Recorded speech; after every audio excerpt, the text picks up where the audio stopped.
Episode 344 की starting में हमें रात का सीन दिखाया जाता है। इनमें से जो आगे गार्ड खड़ा है वो कहता है कि अलर्ट रहना, हमें उन कुत्तियों को रात में भागने नहीं देना है। इनमें से पीछे वाला बंदा उबासी लेने लगता है और डॉक्टर फ्लोर की डिसीबल उसके पीछे आकर अपने हाथों से उसके ऊपर अटैक करती है और उसकी गर्दन उड़ा देती है। ग्रैंड मदर ने प्लान बनाया था कि 5 ग्रुप में बंटना है। उनमें से एक एल्डर अपने डिसेबलों के साथ वहां से भाग रही होती है, एनिमीज को मार रही होती है। उनमें से एक डिसेबल एक एनिमी पे अपना हाथ रखते हुए उसकी गर्दन मरोड़ देती है। वो दर्द के मारे कांप रहता है और अपने हाथ से एक मिसाइल लॉन्च कर देता है जिससे कि पता चल जाए कि क्लोवर एडिसन ने हमारे ऊपर अटैक किया है। वहाँ की डिसेबलें कहने लगती हैं कि अरे नहीं, अब हमें रुकना होगा। उनमें से ये एल्डर कहती है कि सिस्टर्स, अब हमें छुपना नहीं है, सब कुछ भूल जाओ और बस अटैक करो। Hello valley medicine king hall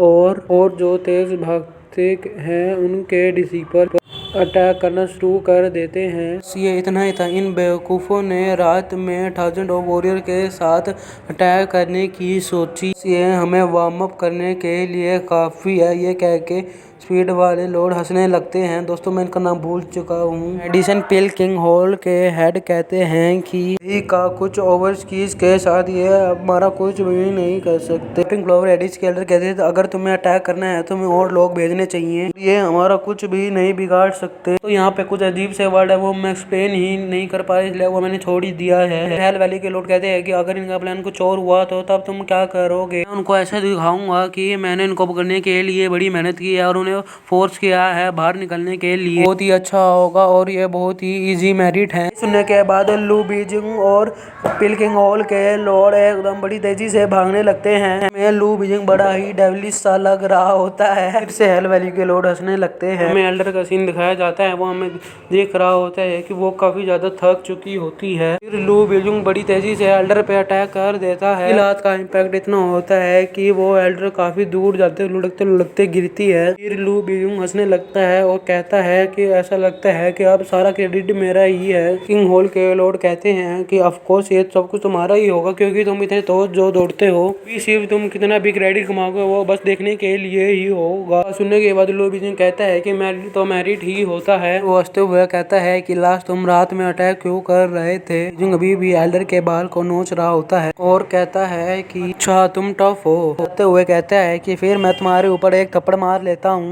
पिल किंग हॉल के लोग कहते हैं कि हाउस होल्ड जो ये गर्ल है वो एक ओवरसीयर है, वो स्टैंडर्ड इंट्रोगेशन है, वो इस पे काम नहीं आएगी। मेरे पास मेरी 100 आंट पिल है। पिल को खाने के बाद ऐसा लगता है कि 1000 टॉप्स आज आपकी बॉडी को खा रही है। ज्यादा दर्द से तो मौत ही अच्छी है, मैं अपना ट्राई दे सकता हूँ। बैजुंग अपने मन में कहता है कि तू बूढ़े आदमी, तू मेरा ठंडर चुरा रहा है। फिर वो बोलता है कि अच्छा चलो देखते हैं कि तुम्हारी 100 आंट पिल अच्छी है कि नहीं जितनी तुमने बताई है। तो हमें दिखाया नहीं जाता है कि उसके मुंह से किसने पट्टा उठा के फेंका है। तो मेरे हिसाब से तो पिल किंग होल के लोड ने ही किया होगा। एडिसन पिल किंग के होल उसके मुंह को खोलते हुए उसके मुंह के अंदर एक पिल डाल देते हैं और कहते हैं कि जान रहने के लिए तैयार रहो और हंसने लगते हैं। दिखाया जाता है कि एल्डर ने वो गोली निगल ली होती है। वो पिल निगलने के बाद की आंख लाल हो जाती है, उनके मुंह से दर्द के मारे पानी निकल रहा होता है क्योंकि उन्होंने बहुत देर से मुंह खोला हुआ है और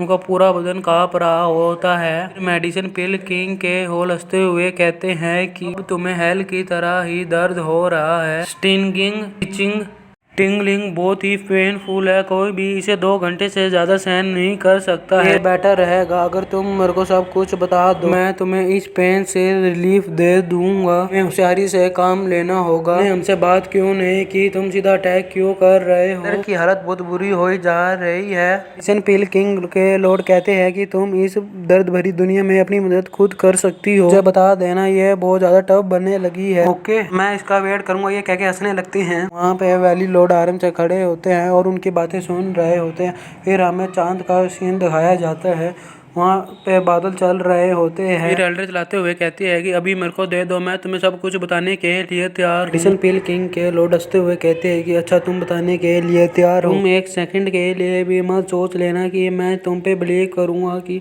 तुम इतनी छोटी सी आर्मी के साथ तुम हमारे कैंप पे कब्जा करने आए हो। तुम्हारा एम क्या है, मुझे सच जानना है। एल्डर हंसते हुए कहती है कि ये बहुत लेट है, तुम बहुत ज़्यादा ही लेट हो गए हो। तुम क्या कह रही हो? यहाँ तक मैं अपनी टीम को लीड कर रही थी और हम सारे जानते थे कि हम अपनी मौत को ही ढूंढ रहे हैं। हमारा मिशन था वो बहुत ही सिंपल था ना, गार्ड को मार के और फेक रेड करके बॉडी डिस्कवर होने के बाद भाग जाना। ग्रैंड मदर और बाकी सब पहले ही भाग चुके होंगे। तुम बहुत ज़्यादा ही लेट हो गए हो हमें पकड़ने के लिए, ये कह के एल्डर हंसने लगती है। सब सुनने के बाद वो गुस्से से हिल रहा होता है और कहता है कि क्या, ये तो डिवर्जन था। फिर मेडिसिन पिल किंग के लॉर्ड गुस्से से कहती हैं कि ये कुतिया और इनकी चालें सालों से एक्टिंग कर रहे थे अपनी इज्जत को बचाने का। ये कभी नहीं सोच सकते थे कि वो अपने आप को बचाने के लिए एक ओवरसीज को सेक्रीफाइस कर देगी। अब कुछ भी नहीं बचा। सारी बातें सुनने के बाद वैली लॉर्ड अपने मन में कहते हैं कि अच्छा, तुमने मुझे सब कुछ दिखा दिया है लेडी ऑफ स्टील।